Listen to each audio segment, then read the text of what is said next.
দুর্নীতি, সন্ত্রাস এবং চাঁদাবাজ মুক্ত চাঁপাইনবাবগঞ্জ গড়ে তুলতে চাই। সেক্ষেত্রে আমি বলেছি যে চাঁদাবাজি বা দুর্নীতি এটা সমূলে মূলোৎপাটনের জন্য সময় প্রয়োজন, কারণ রাষ্ট্রের বিভিন্ন স্তরে এটা কাঠামোর মধ্যে প্রতিষ্ঠিত হয়েছে দীর্ঘ সময় জুড়ে 55 বছরে।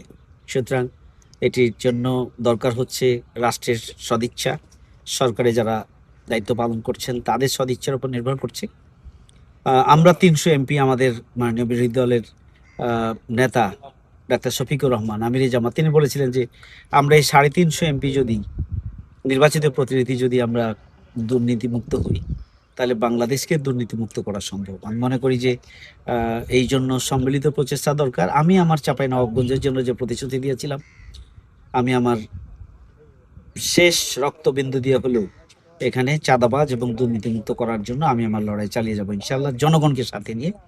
এক্ষেত্রে আমি কোনো পর্যায়ের কোনো নেতা হোক আর কর্মী হোক, সাধারণ মানুষ হোক আর প্রভাবশালী হোক, কেউ যেন কোনো প্রকল্প থেকে চাঁদাবাজি করতে না পারে, সেই বিষয়টি আমি সংশ্লিষ্ট দপ্তরের যারা কর্মকর্তা রয়েছেন, এখানে ইঞ্জিনিয়ার সাহেব রয়েছেন এবং আরও বিভিন্ন দপ্তরে যারা দায়িত্ব পালন করছেন সবার প্রতি দৃষ্টি আকর্ষণ করে আসছি।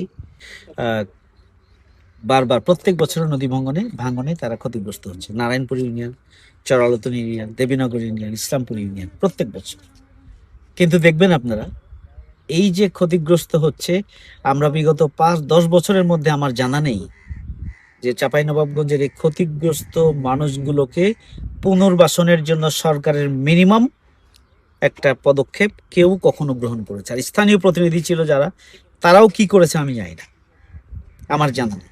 তো তাহলে এই যে সর্বশান্ত হয়ে যাচ্ছে মানুষটি, তার তো অন্তত 2 বান্ডিল টিন দেওয়া যায়। আমি তো এখন থেকে 10 বছর আগে এই চরালাতুলিতে যারা পানিতে ডুবে গিয়েছিল, আমি তো টিনের ব্যবস্থা করেছিলাম। আমি তো এমপিও ছিলাম না, আমি করেছি। কিন্তু এখানে প্রত্যেক বছরে নারায়ণপুরে এবং এই সমস্ত চর অঞ্চলের মানুষ ক্ষতিগ্রস্ত হচ্ছে, তাদের পুনর্বাসনের জন্য কোনো পদক্ষেপ কখনোই নেওয়া হয়। এইবার আমরা অলরেডি গত বছরে যারা ক্ষতিগ্রস্ত হয়েছে পানিতে, সেটার একটা ডিও আমি সরকারের কাছে দিয়েছি। কেমন ছাতা ধরা এটা সরকারের কাছে আমি দিয়েছি। এইবারও যারা ক্ষতিগ্রস্ত হবে, পানি নদীগর্ভে বিলীন হয়ে যাবে, তাদের তালিকাও সরকারের কাছে দেব এবং এটা আদায়ের জন্য আমি আমার জায়গা থেকে চেষ্টা করব। আমি যেটা বলছিলাম যে চর অঞ্চলের মানুষ তো এখানে রাস্তা নাই, স্কুল নাই, মাদ্রাসা নাই, এগুলোর জন্য 2টা বিষয়। একটা সরকারের অর্থের অভাব, 2 নাম্বার হচ্ছে যারা নির্বাচিত প্রতিনিধি তাদের কখনো কখনো মানে জনগণের এই ভোগান্তিকে অ্যাড্রেস করার জন্য যে উদ্যোগ দরকার, সেই উদ্যোগের অভাব। থার্ড হচ্ছে যে নির্বাচিত হওয়ার পর আসলে ওই মোটা দাগে কিছু গুরুত্বপূর্ণ কাজ ছাড়া একদম চুলচেরা জনগণের সমস্যা সমাধানের জন্য কোন পদক্ষেপ নিলে জনগণের সমস্যার সমাধান হবে, সেই ব্যাপারে আসলে চিন্তা ভাবনারও কিছু অভাব ছিল বলে আমার কাছে মনে হয়েছে। আমরা খুবই গবেষণা করেছি, চিন্তা করেছি, আলোচনা করেছি যে এই এলাকার যদি 55 বছরের যে বেহাল অবস্থা, এখন আরো 55 বছর লাগবে এটার স্বাভাবিক অবস্থা ফিরিয়ে আসতে, তার আগে এই প্রজন্ম 1-2 প্রজন্ম চলে যাবে। কি করা যায় এটা নিয়ে আলাপ আলোচনা করে আমরা পেয়েছি যে যদি আমরা এই প্রত্যন্ত চর অঞ্চল, দিয়ার অঞ্চলে 7টি ইউনিয়নকে নিয়ে আমরা একটা উপজেলা করি, স্বাভাবিকভাবে এখানে একটা উপজেলার জন্য যতগুলো অফিস আদালতের প্রয়োজন, যতগুলো কাঠামোগত প্রতিষ্ঠানের প্রয়োজন, এই প্রতিষ্ঠানগুলো এখানে প্রতিষ্ঠিত হবে। স্টেডিয়াম হবে, খেলার মাঠ হবে, স্কুল হবে, কলেজ হবে, মাদ্রাসা হবে, পশু হসপিটাল হবে।